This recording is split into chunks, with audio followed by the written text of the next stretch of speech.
Alright, so turns out I made the rest of that video, but my iPad died on me, so I didn't know that until I finished. So that video cut off, the first part 1 cut off, where we had just finished talking about what initiation was. So there's a few nucleotides that code for TATA, the TATA box, and that is what that signals the transcription factors to bind, and then transcription factors say, hey, RNA polymerase, you can bind where we are. And so RNA polymerase joins at the beginning of the strand, and so that is initiation. Elongation, super simple. Elongation is just the RNA polymerase moving 5' to 3' on the new strand and actually building those two nucleotides. And again, he's just building one strand one way. There's no leading strand, lagging strand. There's a phrase from my notes that says that a single gene can be transcribed by several molecules of RNA polymerase, one right after the other, like trucks in a convoy. So one right after the other, boom, boom, boom, boom, they can keep going. So that's elongation. Pretty simple, just elongation is just going on to building that new strand of RNA. Termination is literally just this RNA polymerase falling off the end and the strand of RNA kind of sucking itself out, and then this DNA closing back again, and so then this RNA can then leave the cell. Okay?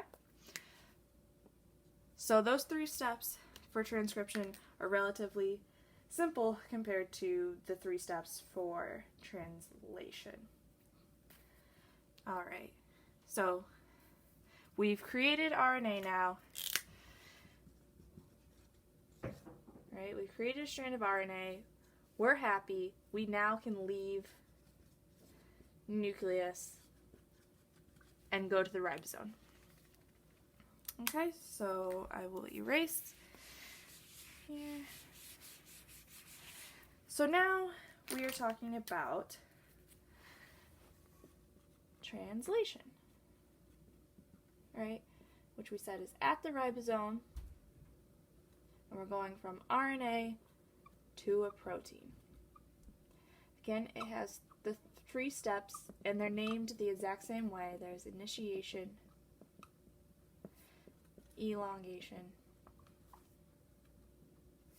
and termination. They just do a little bit different things. So, a ribosome is 2 parts here. We have this small bottom subunit, and then we have a larger subunit. And so this small subunit has kind of like a conveyor belt right about here where they connect. Has like a conveyor belt.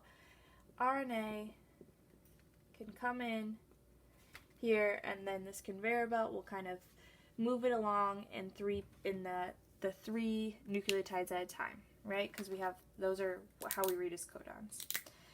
And so on the big subunit, we have an A site, a P site, and an E site, right? So this conveyor belt will bring the RNA in, and it'll put 1 codon at a time at the A site, it'll put 1 codon at a time at the P site, and 1 codon at a time at the E site.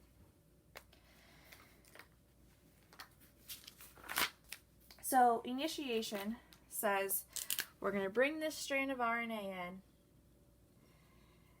and we're bringing in 3 codons at a time. So here, or 1 codon at a time, 1 codon is 3 nucleotides.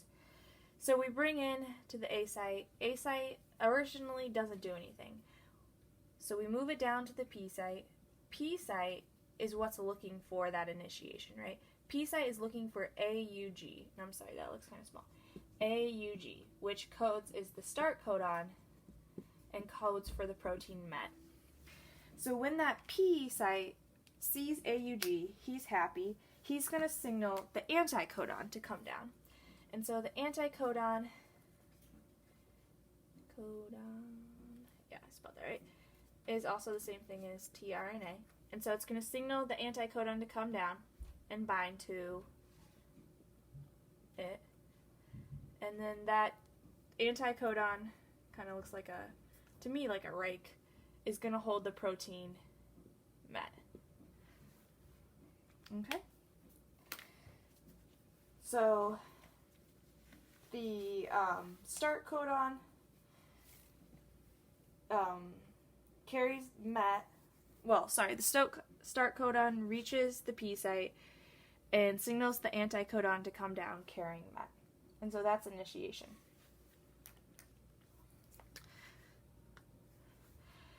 Elongation then is reading through this RNA strand or this mRNA strand and then cycling it through and building each of the following polypeptide chains.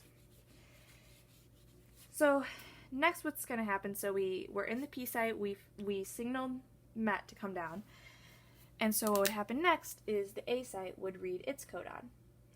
Okay, and so it would signal whatever anticodon or tRNA to come down. So let's say it brings, we'll make it a circle, it brings tyrosine, TYR. Okay? And so now some way we need to get these guys to connect. So what would happen is then this bond would hydrolyze. It would be broken, and it would form a bond to what's in the A site, and then everything, the conveyor belt shifts it over one. So let's erase this. Everything is shifted over one.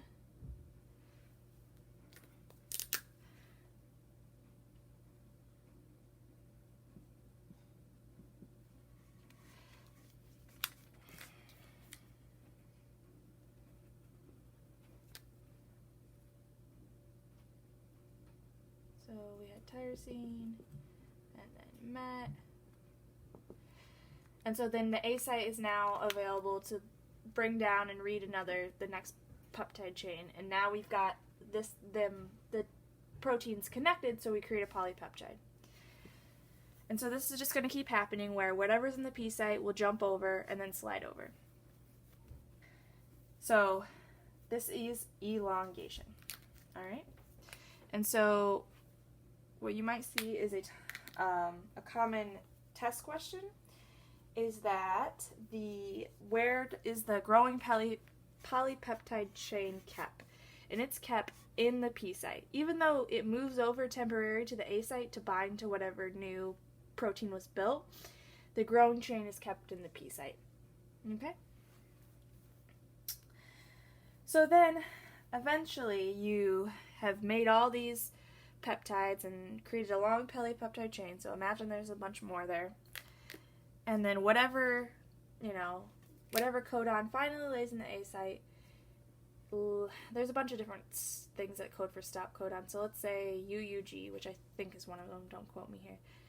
So UUG comes by, and when the anticodon tries to bind to this, he says, wait, I don't have a protein that matches UUG, but I do have what's called a release factor.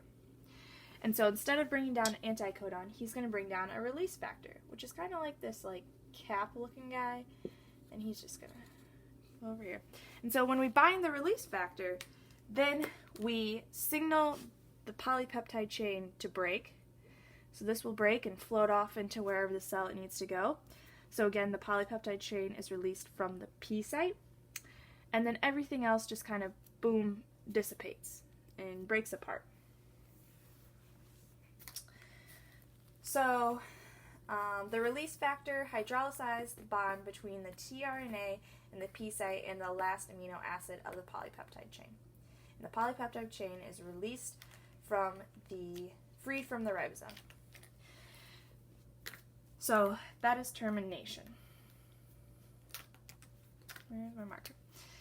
All right, so some things to note here is that the E site was only ever used for just kind of like exiting the conveyor belt, kind of just exited off the E site. Never was a tRNA molecule in a growing polypeptide chain kept in the E site. we would think that the peptide chain would exit the E site, but it doesn't. It's always growing on the P site and exiting on the P site when we bind that release factor. Okay? Oh, I see it in my notes now.